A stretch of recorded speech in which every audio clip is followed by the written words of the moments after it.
예, CBS 라디오 박정희 한판 승부 2부분을 열었습니다. 금요일은 한판 클래스로 저희가 진행을 하고 있죠. 네, 오늘은 특별히 역사 이야기, 그중에서도 중국사 얘기를 해보겠습니다. 최근 고대부터 오늘에 이르는 중국 역사를 아주 깔끔하게 알기 쉽게 아주 정리를 하신 분이세요. 단박의 중국사라는 책을 펴낸 성공회대 외래 교수이시고 심용환 N역사연구소의 심용환 소장을 모십니다. 어서 오십시오, 소장님. 네, 안녕하세요. 네. 예, 진 교수님, 예, 박 실장님, 네. 예, 인사해 주십시오. 전혀 반가워하지 않으세요? 좀 이쯤 되면 좀 반갑게 맞이해 주셔야 되지 않습니까? 아니 아까 반갑게 맞았죠. 마이크 꺼졌을 때 충분히 반가워했기 때문에 예, 마이크는 약간 우리 그 박성태 실장님이 저희 새 식구로 오셨어요. 깜짝 놀랐습니다. 예. 이게 진짜 총선이 얼마 안 남았구나 뭐 이런 생각했고요. 아닙니다. 그런 아무 상관없이. 아니요, 이 앞에 계셨던 야, 그렇죠. 김성현 소장님. 예, 되게 예. 재밌게 이렇게 하던 뉴스를 많이 봐서 예. 드디어 박지영 아나운서의 자리가 흔들리고 있구나. 뭐 저 이런 벌써 생각이 아닙니다. 들죠. 저는 지진이 이 나고 자리로. 있어요. 예, 괜찮아요. 신 교수님 오늘 처음 뵀는데 예. 일단 관상이 반가운 관상이세요. 좋습니다. 예. 감사합니다. 두 분이 아주 분위기가 좋습니다. 예. 자, 일단 우리 심용환 소장께서 책을 새로 이제 단박의 중국사라는 네. 책을 내셨는데 이게 고대부터 현재까지 역사를 정리했다. 어떻게 이제 이 책을 쓰게 되셨는지. 그러니까 사실 이제 저는 한국사 연구자인데 이제 계속 연구하고 공부하다 보니까 중국이란 세계를 만날 수밖에 없었던 필연성이 있었고 그러니까 예를 들면 제가 이제 작년 겨울에 정약용의 흥음신서라는 책을 읽었습니다. 보면 우리보다 딱 한 200년 전 된 사람인데도 그 사람의 모든 세계와 정신사가 다 중국의 근거에서 이야기를 하더라고요. 그래서 그걸 느끼면서 결국은 이제 한국사를 이해하려면 중국사를 이해할 수밖에 없구나라는 개인적인 이유가 하나 있었고 또 하나는 요즘에 중국을 욕하는 시대잖아요. 그래서 반중정서. 그렇죠. 지금 차라리 종북보단 반중이 더 뜨는 시대여가지고 이 현상도 좀 신기했어요.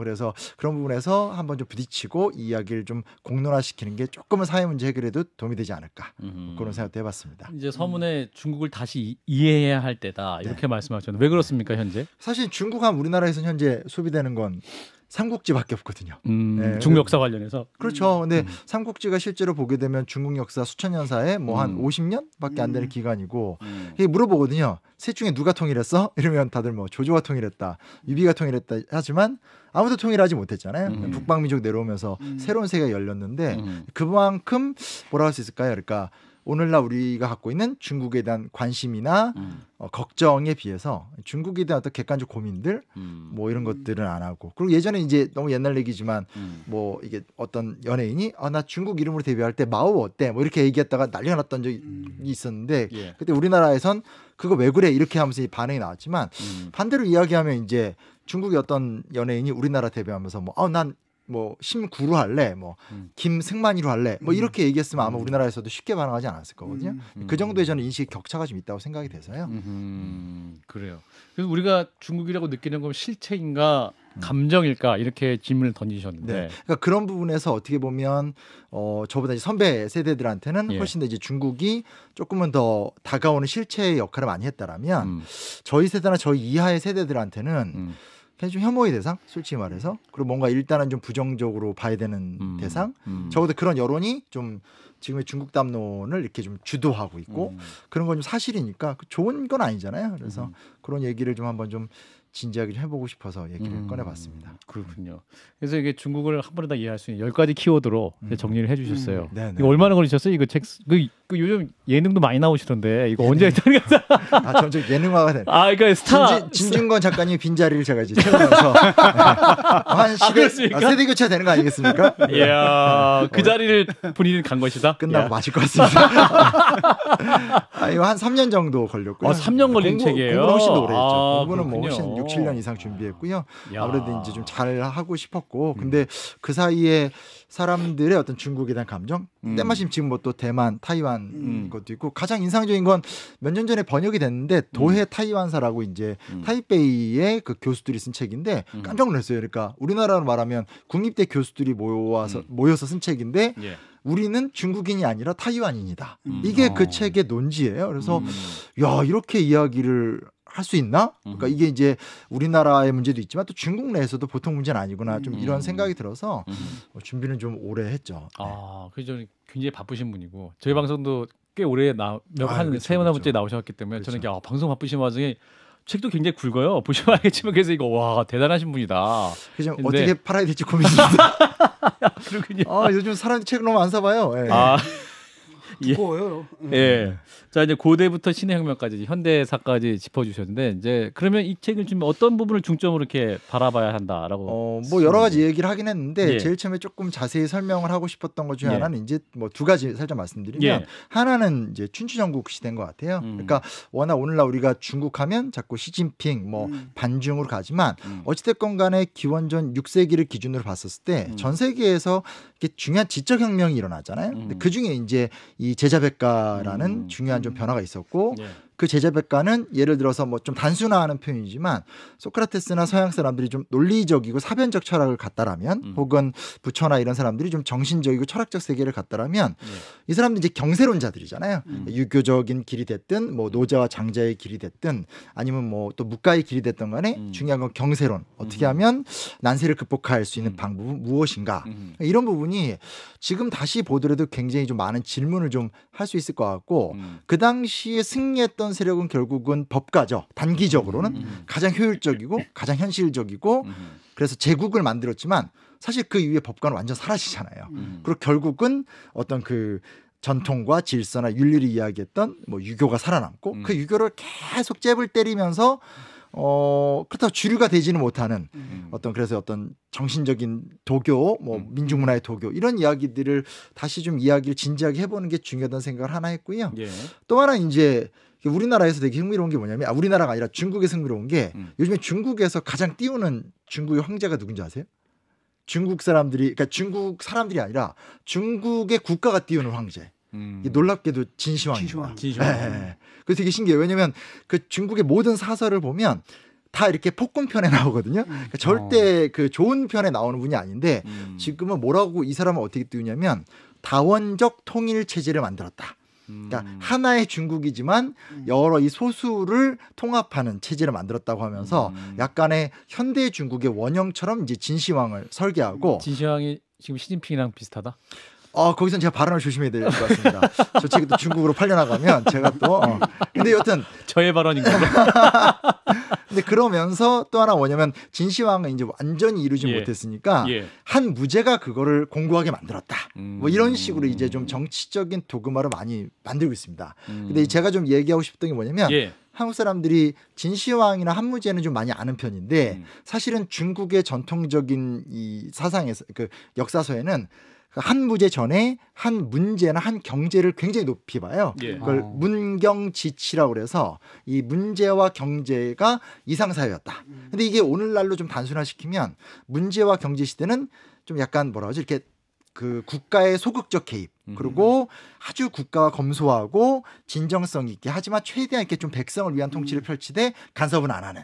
근데 그러면서 이제 문제가 생기는 뭐냐면 그걸 악용해서 호족과 지주 세력이 발흥을 하거든요. 그러니까 이제 한 무제가 때가 되면 요즘 말로 표현하면 이제 정부 개입인 거죠. 그러니까 적극적인 개입을 통해서 상인 세력을 통제하고 이런 이야기가 나오기 때문에 과거의 황제 지배 체제 이야기지만 또 반대편에서는 이제 어떤 오늘날 어느 정도가 국가가 개입할 것인가 말 것인가 혹은 국가가 갖춰야 될 도덕성이나 윤리는 무엇인가 이런 거를 좀 살펴보는 것도 재밌습니다. 네. 책에 보시면 다 나와 있다. 그렇죠. 사봐야 되지 않겠습니까? 작가님 그렇죠? 네. 편좀 들어주세요. 좀. 네. 같은 동업자로서. 그렇죠. 제 옛날에 그 쓰신 책 보고 제가 미학 오디세이 뭐 이런 거 보면서 막 컸는데. 굉장히 오래전 책이죠. 예. 근데 그게 어떤가 예컨대 예를 들어 옛날에 영국도 엄청난 제국이었는데 그렇죠. 그냥 조그만 나라로 돌아갔잖아요. 네네. 스페인도 엄청난 제국이었는데 조그만 나라로 돌아갔고 네네. 러시아도 제국에다 돌아갔고 뭐 이러는데 중국은 그게 굉장히 안 돌아가잖아요. 안 돌아가고 오히려 더 강화되고 있지 않습니까? 맞아요. 그러니까 지도가 옛날 지도랑 비슷해요. 그러니까 대륙의 그러니까 나라의 지도가 통일한. 그다음에 그 전까지만 해도 중국이 사실 소수민족이라든지 이런 부분에 대해서 상당히 뭐랄까 완화적이었거든요. 그렇죠. 예를 들어 가지고 그 당시에 러시아, 소련에 살고 있던 우리 조선족들은 말을 못 하잖아요. 그렇죠, 한국말을. 그렇죠. 근데 연변은 그냥 한국말 완벽하게 했거든요. 대우해주고. 막 이랬는데 최근에는 오히려 그게 없어지고 맞아요. 그러니까 획일화되는 완전 한족으로 동화시키려는 이런 전통들이 좀 그런 경향들이 있는데 이건 어떻게 봐야 되나요? 그래서 이제 뭐 그걸 보는 시간 여러 개 있지만 그냥 역사적 관점을 본다라면 저는 그러니까 제가 이제 책에다 황제 지배 체제란 말을 좀 많이 썼는데 예. 사실상 이제 중국이 경험해본 그러니까 전통 사회에서의 리더십이라는 건 결국 이제 황제를 중심으로 한 철저한 관료제를 중심으로 제국을 통치하는 거. 그 전성기 때의 관성은 전혀 바뀌지 않거든요. 그러니까 나라가 좀 약해지거나 위기에 몰리면 나도 황제 너도 황제 그리고 또 어떤 사회적 여지를 둔다라면 예. 그게 아니라 그 사회가 팽창하는 전성기 단계로 들어가면 결국은 어떤 그런 1인 지배 체제의 아주 체계화된 시스템을 굴러가는데 이제 뭐 그게 똑같이 내려왔다 볼 수는 없겠지만 책의 말미에 보면 덩샤오핑이 등장해서 그런 말을 하거든요. 결국은 우리 중국이 갈 수 있는 길은 당의 영도와 그 당의 지휘자인 마오쩌둥이 있는데 지금은 마오가 아니라 나다. 이런 이야기를 하거든요. 그래서 뭐 저 작가님에 대한 모든 답변이 될 수는 없을지 모르겠지만 적어도 영국이나 프랑스나 미국 같은 나라는 이미 이제 본인들이 다 지배할 수 없는 세계에 나와서 굉장히 이렇게 톤 앤 매너를 조절하면서 경제적 이득을 이렇게 착복한 어떤 그런 신식민주의적인 태도를 보였다라면 이 중국 같은 경우는 적어도 그들의 문화적 경향이라는 것은 아주 그 소수의 리더 그룹에 의한 어떤 균일한 지배 이 관성 외에 과연 중국인들이 다른 어떤 리더십을 경험한 저번 적이 없잖아요. 바로 그 말씀이죠, 그렇죠. 그게 중국이 현재 겪고 있는 가장 큰 난제가 아닐까라는 생각도 하게 되는 거고요. 예, 박성태 실장님. 저는 중국 보면 궁금한 게 제가 이제 일본을 보면 저는 막 그런 식으로 비교를 많이 해요. 우리나라는 약간 왕후장상의 시가 따로 있냐? 권위에 대한 그런 저항의 역사들이 있거든요. 근데 일본은 일단 이제 각 봉건 영주들에 대해 맞아요. 사무라이들이 있었기 때문에 그건 할복의 역사가 있어요. 맞아요. 네. 주군의 뜻을 내가 받들지 못했습니다. 맞아요. 우리는 또랑 나랑 똑같은데 이건데 중국은 어떤지 그 문화가 아무래도 그게 뭐 약간 궁금해요. 중국은 이제 우리나라랑 뭐 비슷하다고 할 수밖에 없게 되고요. 다만 이제 그 뭐라고 할 수 있을까? 그러니까 제가 책에서 이제 송나라의 왕안성 이야기를 좀 자세하게 써보려고 노력을 했었는데 그런 거죠. 그러니까 양심적 관료들이 번창하는 이 시장 경제를 어떻게 통제할 수 있을 것인가. 그러니까 기본적으로 황제와 관료를 통해서 국가를 운영한다는 시스템은 이제 우리랑 되게 비슷한데 이게 보면 우리가 알고 있는 자금성이나 장안성은 이렇게 딱 성이 되게 크잖아요. 근데 이게 언제 깨지냐면 송나라가 들어서면서 성의 기준이 사라지더라고요. 그래서 성 밖에 시장이 생기게 되고 24시간 영업을 하게 되고 그러면서 더 이상 황제가 통제할 수 없는 복잡한 시장 경제가 등장을 합니다. 예. 그때 이제 왕안석이 등장하면서 여러 개혁안들을 내는데 이게 처참히 실패를 하게 되는 거죠. 그런 걸 보면서 어떻게 보면 이제 오늘날 우리나라의 한계, 그러니까 일본은 좀 다른 모델이잖아요. 자기 지역을 자기가 관할한다라는 독특한 모델을 갖고 있다라면 중국이나 우리나라는 지도자가 있고 그 지도자와 함께하는 양심적인 관료가 있는데 그걸로 복잡한 세상을 해결할 수 있지. 하지 못한 어떤 중국이나 과거 우리 뭐 이런 거 약간 답변을 약간 이상하게 한 것 같습니다. 아무튼 좋았어요. 그래서 지금 현재는 이제 중국이 사회주의 국가 아닙니까? 네네. 그러면 이제 그 지난 중국의 역사를 보면 수천 년 동안 분열과 혹은 또 통일, 뭐 통합 이게 계속 반복돼 왔었는데 현재 그 중국 체제를 보면 그게 그런 분열 역사가 멈춘 것이냐? 근데 요거는 살짝 제가 꼭 요즘에 많이 드리고 다니는 말씀인데 저도 이제 공부하다 많이 깨달은 얘기인데 재밌는 게 두 가지 특징이 하나 있습니다. 하나 뭐냐면 우리가 중국을 보면 이 중국이 사회주의 국가냐, 사실상 자본주의 국가냐 이렇게 얘기를 하잖아요. 흥미로운 게 뭐냐면 마오쩌둥이 문화대혁명을 극좌로 규정을 하고 장제스를 극우로 규정하면서 시장은 사회주의 안에도 있을 수 있다라는 거예요. 다만 시장은 존재하지만 그 시장을 당이 컨트롤할 수 있냐를 갖고 그걸 공산주의로 보더라고요.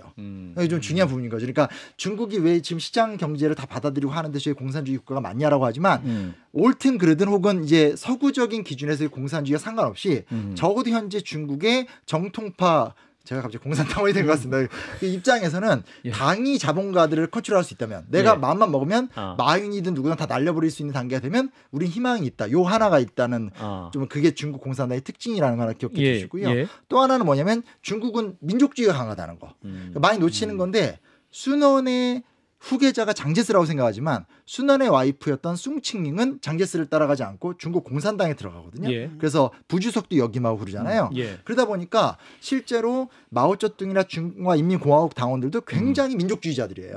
그러니까 중화민족이란 틀거리 안에서 공산주의를 하는 거지 이걸 벗어나지는 않는다라는 거죠. 그러니까 이런 것들 생각해 보면 중국이란 나라가 갖고 있는 정체성 굉장히 민족주의적이고 굉장히 어떤 그런 당중심적이다를 좀 이해하면 현재 중국을 좀 이해하는 데 있어서 그게 이제 깨지기 시작하면 아마 중국의 지배체제는 깨지지 않을까. 그냥 막연하게 깨졌으면 좋겠어. 이건 아닌 것 같고. 그 체제가 균열이 어떤 식으로 이루어지느냐 그것이 이제 해석의 그렇죠. 영향이 될 수 있는 거군요. 근데 적어도 지금 그 체제가 깨지고 있다고 볼 수는 없으니까 당장 뭐 그렇게 큰 균열을 이야기하는 건 사실 균열이 일어나기 원하는 거 아닐까? 뭐. 아이고 그저 중국 유학생들이 있잖아요. 그러니까 밖에 나와가지고 다른 문화를 본 사람들이고 예. 이런 사람들이 그 인터뷰를 한 걸 보면 깜짝깜짝 놀라거든요. 그냥 중국에 내 살고 있는 사람들하고 똑같아요. 그러니까 중국 정부의 그 공식적인 입장을 앵무새처럼 얘기하고 맞아요. 자기 확신화되고 세뇌화가 돼 있어가지고 아니 어떻게 다른 나라 와서 살면서 볼 거 아니야. 그런데도 저렇게 얘기를 하고 거기서도 자기 정부를 갖다 옹호하고 막 이러는 걸 보면서 깜짝깜짝 놀랐거든요. 그러니까 이 나라 이게 변할 수 있는 나라는 아닌 것 같아. 맞아요. 그러니까 그 얘기를 반대로 이야기하면 예. 그만큼 현재 어쨌든 중국 공산당의 지배 체제나 국가 운영은 탄탄하다라는 거고 그런 특성을 좀 이해하고 좀 접근할 필요는 있지 않을까 그런 생각이 우리랑 좀 거죠. 기본 전제가 달라요. 전제가 그러니까 달라요. 언론의 자유 당연히 있어야 되는 거 아니냐? 그러면 쟤네들은 왜 이렇게 나와요? 지금 좋은데? 좋은데 우리는 우리는 아무 불편 못 느껴. 뭐 이렇게 맞아요. 이런 거죠. 예, 중국 역사로 좀 다시 한번 돌아가면 또 중국 역사의 또 핵심 키워드 중 하나가 실크로드 아닙니까? 그렇죠. 또 책의 7장에 보면 실크로드는 중국을 어떻게 변화시켰는가 네네. 이 질문이 있는데 어떻게 변화시켰습니까? 그 장 쓸 때가 제일 힘들었고요. 갑자기 세계사로 가니까 머리가 실크로드. 근데 좀 냉정하게 말씀드리면 뭐냐면 예. 실크로드가 중국을 풍요롭게 만들었지만 중국의 질적 변화는 못 일으킨 것 같습니다. 반대로 실크로드를 통해서 나아간 문화가 유럽이나 이슬람에는 특히 유럽 같은 경우는 큰 영향을 미쳤죠. 그러니까 쉽게 말하면 뭐 인쇄술, 뭐 나침판 이런 것들이 어떤 유럽의 대항해 시대라든지 어떤 종교 개혁 같은 것들이라는 중요한 역사적 진보를 이뤄냈던 건 맞지만 예. 반대로 실크로드를 통해서 중국도 많이 영향을 받아요. 그러니까 우리가 지금 먹는 튀김 과자 있죠. 과자. 그것도 이제 그 중앙아시아에서 들어온 문화거든요. 과자를 튀기는 거. 그리고 뭐 포도주, 뭐 그리고 호두, 오이 다 들어온 거예요. 네. 그러니까 중국의 문화를 많이 변화는 시켰는데 예. 근데 문제는 뭐냐? 중국이라는 틀거리 자체가 변화되지 못한 거죠. 그러니까 마치 이미 너무나 그 고대 시대 때 춘추 전국 시대 황제 지배 체제 같은 조숙한 체제가 세팅되고 그 틀은 안 바뀌니까. 그래서 책을 쓰면서도 그 소위 말하는 어쨌든 서양은 그리스 로마를 소환하지만 그리스 로마를 뛰어넘으면서 이제 근대 시민혁명, 산업혁명이 나타나잖아요. 근데 이제 성리학이나 양명학 단계 이렇게 명청대 되면 올라가다가 결국은 산업혁명도 안 일어나고 지적혁명도 멈추고 그 한계는 좀 분명한 것 같아서 그 실크로드를 어떻게 바라봐야 될까에 있어서 좀 여러 고민이 좀 들더라고요. 그렇군요. 오히려 전 세계에 영향을 미쳤지만 중국 자체는 뭐 어떤 새로운 특산품을 받긴 했지만 그게 문명 자체가 변화시키는 그런 영향은 없었다. 아세요? 컵에 요만한 컵이 있는데 예. 여기 물이 요만큼 들어가거든요. 근데 중국은 이만해. 여기 물을 놔둬도 변할 수가. 그러니까 제일 사이즈가 다르죠. 좋은 비유다. 그러니까 제일 전 되게 공감하고 좋은 게 뭐냐면 그러니까 우리가 정화의 대원정 얘기를 많이 하는데 사실은 정화의 원정은 알고 있던 길을 간 거예요. 오던 길을 거꾸로 가서 예. 저기 메카까지 간 거고 이 바스코 다가마가 저쪽 포르투갈이 이제 대서양을 거쳐서 인도양으로 들어온 길은 없는 길을 간 거거든요. 그러니까 그런 부분에서 뭐 중국을 폄하하고 그런 것이 아니라 중국이 이뤄낸 것과 못 이뤄낸 것은 좀 정확하게 나눌 필요는 있는 것 같습니다. 워낙 중국이니까 소화력이 너무 커서 새로운 문물이 왔을 때 뭔가 터지기도 하고 부러지기도 해야 일종의 그렇죠. 질적인 발전이나 이런 게 이루어지는데 그런 게 없이 그냥 쭉 갔다 그렇죠. 이렇게 이해하면 되겠습니다. 어디 보면 우리나라도 이제 그것에 너무 영향을 받다 보니까 조선 후기 때 변화를 못 이룬 것도 좀 분명히 있는 것 같고. 근데 이제 지금에 와서 중국이 앞으로 또 어떻게 변화할 것인가도 사실은 이 속도와 시간을 좀 계측하는 것도 조금 중요하게 봐야 될 것 같아요. 아까도 말씀하셨지만 저 어떤 중국 가이드랑 얘기하는데 자기는 해외여행을 안 간대요. 그래서 왜 그러냐니까 다 있대요. 그래서 동남아시아니까 하이난 가면 되고 시베리아 얘기하니까 저 만주 가면 되고 이렇게 얘기해서 그분과 대화를 안 했어요. 그다음부터. 그래요. 사실 중국이 사실 대륙 세력이고 대륙 세력은 원래 해양 세력과 만났을 때 어떤 충돌이 일어나는 것인데 그 중국의 큰 충돌, 그러니까 어떤 충격을 줬던 해양 세력조차 없었다. 그리고 밖으로 나갔어도 중국에 어떤 충격을 줬던 문명 자체가 없었다. 이게 정화의 대원정 때 아프리카까지 가지 않았나요? 아프리카 케냐까지 갔죠. 케냐까지 갔죠. 근데 가 보면은 되게 뭐냐면 이게 무슨 문물을 알겠다라는 게 아니라 황제의 시혜를 베푼다라는 거야. 그렇죠. 그러니까 막 선물을 줘. 막. 맞아요. 약간 좀 우리는 달라. 유럽은 좀 약탈적이잖아요. 그렇죠, 가가지고 그렇죠. 빼오는데 뺐고 이거 막 시혜를 막 하서. 맞아요. 예. 그러니까 말씀하세요. 그러니까 그런 부분에서 그러니까 중국이 그러니까 일단은 그런 거죠. 사실은 이제 중국이란 나라가 결국 이제 그 영국이나 어떤 아편 전쟁을 통해서 많이 위기를 겪었던 건 사실이잖아요. 예. 근데 이제 거기서 순원이라는 사람이 등장하면서 민족주의, 민권주의, 민생주의를 이야기할 때 민족, 민권 이건 우리도 되게 영향을 많이 받았고 그 부분에서 중국과 우리가 되게 비슷한 거고 그리고 이제 실행은 안 됐고 지금 타이완에서 일부 하고 있지만 어떤 토지 단일세 같은 걸 통해서 자본주의를 교정한다라는 문화적 요소도 있었고 하지만 이제 귀결된 게 이제 공산주의잖아요. 근데 여기서 되게 중요하게 볼 수 있는 게 뭐냐면 이제 그 얼마 전에 돌아가신 키신저와 저우얼라이가 만나서 암약을 하는 거 아니에요? 암약이라는 말은 되게 양국가에 미안한 말이지만 여튼간에 베트남전에서 발을 빼고 싶은 미국과 그리고 중소분쟁에서 소련을 막고 싶어하는 중국 사이에서 서로 이념적 차이가 있지만 그래도 은근슬쩍 손을 잡자. 근데 그 결과가 사실은 눈에 보이지 않지만 이미 80년대 때부터 끊임없는 미국의 신자유주의와 금융자본주의 그리고 그런 어떤 자본의 확대 속에서 그걸 받아들여서 중국이 세계 공장 노릇을 했던 관계가 지금 계속 쌓여온 거거든요. 그러니까 지금의 하나의 체제는 사실은 조금 냉정히 얘기하면 인바운드 자의식 속에선 우리 중화인민공화국이 이룬 세계다라고 얘기할 수 있겠지만 조금 아웃바운드로 본다라면 중국이 미국과 같이 이룬 세계이기도 하거든요. 그러니까 이 체계가 사실 이제 되게 좀 우리가 좀 주목해서 봐야 될 부분 같아요. 자, 지금 현재 이제 중국이 미국과 패권 경쟁을 하고 있다. G2다. 뭐 이렇게 얘기하고 있지 않습니까? 네네네. 근데 그런 상황에서 중국 안에는 요즘 아까 잠깐 말씀하셨지만 황제라는 단어가 굉장히 중요하게 드러나고 유달리? 있다. 네. 유달리 드러나고 있다. 네네. 이 부분을 어떻게 이해해야 될 것이냐? 잘 될까요? 아유, 참 이제 생방송이라 사실 까먹었습니다. 제가. 네.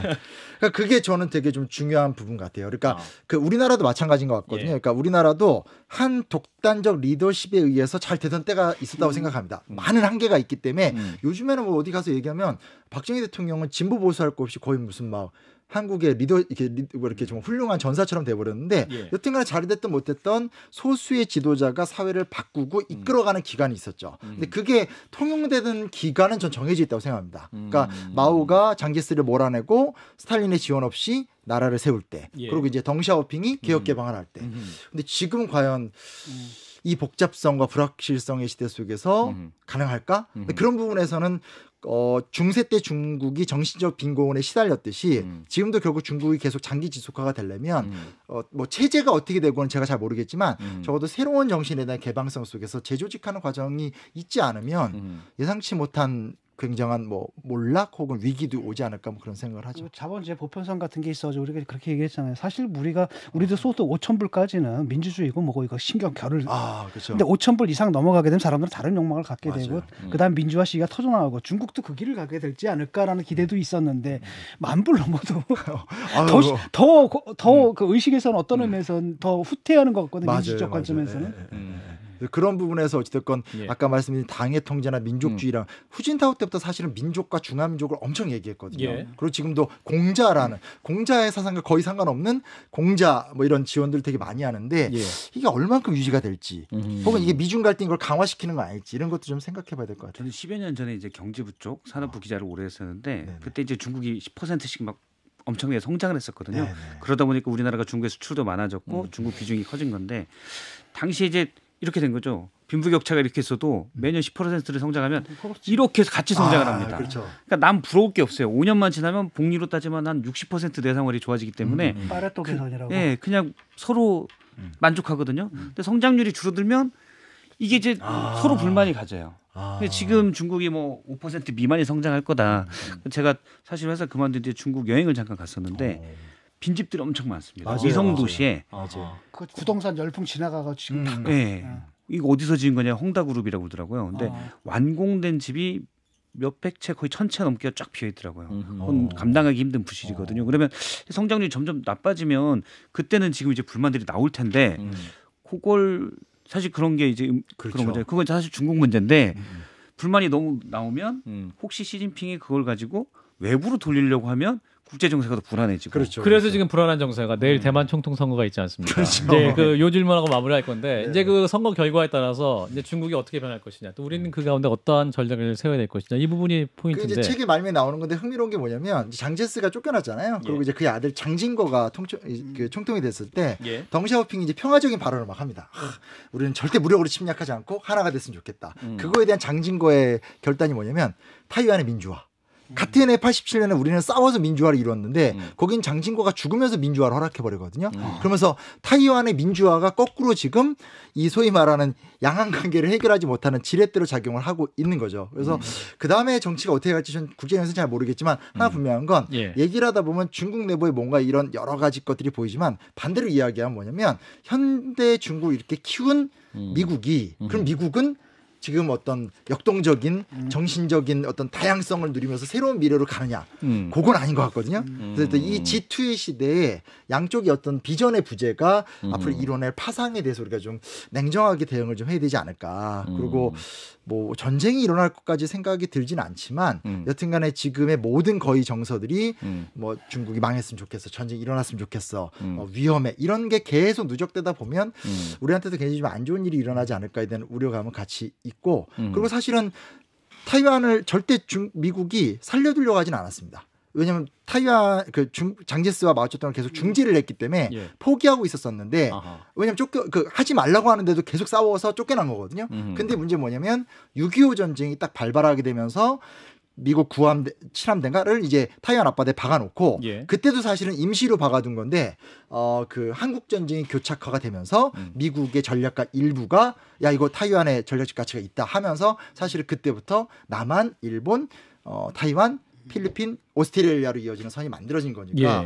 우리 입장에서는 조금 더 냉정하고 차분한 좀 고민을 해봐야 되지 않을까 그런 생각을 해보게 됩니다. 지금 국제 정세 굉장히 어려운 상황이기 때문에 그 안에서 또 전략적인 선택 제대로 해야 된다. 그 선택 아래는 또 명확하고 냉철한 역사에 대한 이해가 필요하다. 그런 맥락에서 오늘 또 단박에 중국사를 펴낸 또 역사학자를 만나봤습니다. 자, 오늘 귀한 말씀 주신 분 심용환의 역사연구소의 심용환 소장이었습니다. 고맙습니다. 네, 감사합니다. 좋아요, 구독, 알림 설정.